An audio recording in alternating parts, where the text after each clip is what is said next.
చేస్తుంది ఎవరు?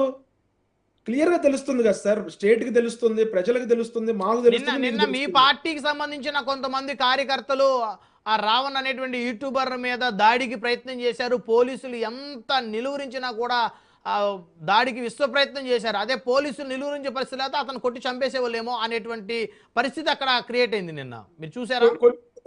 నిరసన తెలియజేయడానికి అక్కడ స్లోగన్స్ ఇస్తా ఉన్నారు జనసేన పార్టీ నాయకులు. అంటే నిరసన ఇంకో పక్కన తెలియజేయడానికి వాహనం మీద చొచ్చుకొని వెళ్ళడానికి తేడా ఉంటుంది కదా సార్. నిరసన అంటే అదే కూర్చొని చెప్తా ఉన్నా ఒక అక్కడ. ప్లకార్డు పెట్టుకునేదా పట్టుకునేదాన్ని నిరసన అంటారు. ఆ పోలీసు వాహనం మీద కూడా సరే దూసుకొని వెళ్ళి ఆయన మాకు అప్పచెప్పండి ఆ సంగతి తెలుస్తాం అనే దాన్ని, మరి ఇది కొత్త స్టైల్ నిరసన ఇప్పుడు. కొత్త స్టైల్ నిరసన అంటే బ్రహ్మనాయుడు గారు పార్టీ ఆఫీసులకు వెళ్ళి పార్టీ ఆఫీసులు ధ్వంసం చేసి అందులో ఉన్న వాళ్ళందరినీ ఈ రోజున వైఎస్ఆర్సీపీలో ఎవరైతే స్టేట్ పదవుల్లో ఉన్నారో, యువత పదవుల్లో ఉన్నారో వాళ్ళందరూ పార్టీ ఆఫీసుల మీద దాడి చేసి, పార్టీ ఆఫీసులు పగలగొట్టి, ఎవరైతే మాట్లాడారో వాళ్ళ ఇళ్ల మీదకి వెళ్ళి దాడి చేసి, ఇంట్లో పట్టాభి గారి పిల్లలను కూడా భయభ్రాంతులకు గురి చేసి ఆయన్ని పోలీస్ స్టేషన్కి తీసుకెళ్లి కొట్టి, ఎంపీ స్థాయిలో ఉన్న త్రిపులార్ గారిని ఆయన్ని పోలీస్ స్టేషన్లో లాకప్లో టార్చర్ చేసి, అది కొత్త తరహా రాజకీయం అంటే. కొత్త తరహా టార్చర్ చేయడం అంటే అది. మా కార్యకర్తలకు కోపం వస్తే తిడతారు అని చెప్పి ఆయన్ని తిట్టకపోయినా ఆ బూతుని ఆయన మీదకి ఆపాదించుకుని ఆయననే తిట్టుకుని పక్క పార్టీ వాళ్ళ మీద నెపం వేయటం అనేది కొత్త రకం రాజకీయం. అది జగన్మోహన్ రెడ్డి గారు చేస్తారు, జనసేన పార్టీ చేయదు.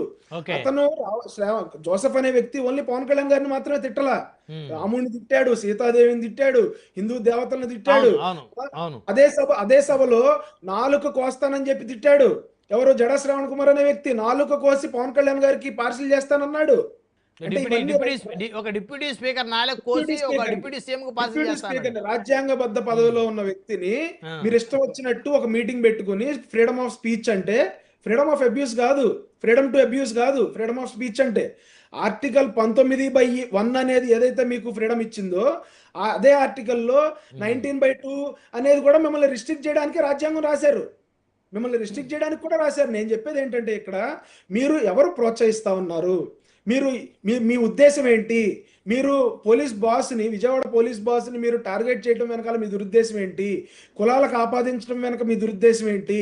అంటే రీసెంట్ గా నిన్న నాకు ఒక కొత్త విషయం తెలిసింది సార్, అది subject to correction. Ambati Rambabu గారి మీద కూడా ఒకప్పుడు రౌడీ షీట్ ఉండేదంట. అంబటి రాంబాబు ఆయన అడ్వకేట్ అండి. ఏంటి సార్? ఆయన సీనియర్ అడ్వకేట్, రాజకీయాల్లోకి రాకముందు పవర్ఫుల్ అడ్వకేట్. అంటే మీకు పృథ్వీనారాయణ గారు మీకు బాగా పరిచయస్తులు కదా, మాజీ డిఎస్పీ, మాజీ అడిషనల్ ఎస్పీ గారు, పృథ్వీనారాయణ గారు. ఆయన నిన్న I happen to watch one of his interviews. ఆయన చెప్తా ఉన్నారు అందులో అంబటి రాంబాబు గారు ఒక లారీని ఎత్తుకెళ్ళిపోతే ఆ రోజుల్లో ఆయన యూత్ గా ఉన్నప్పుడు ఆయన మీద కూడా రౌడీ షీట్ ఓపెన్ చేశారంట.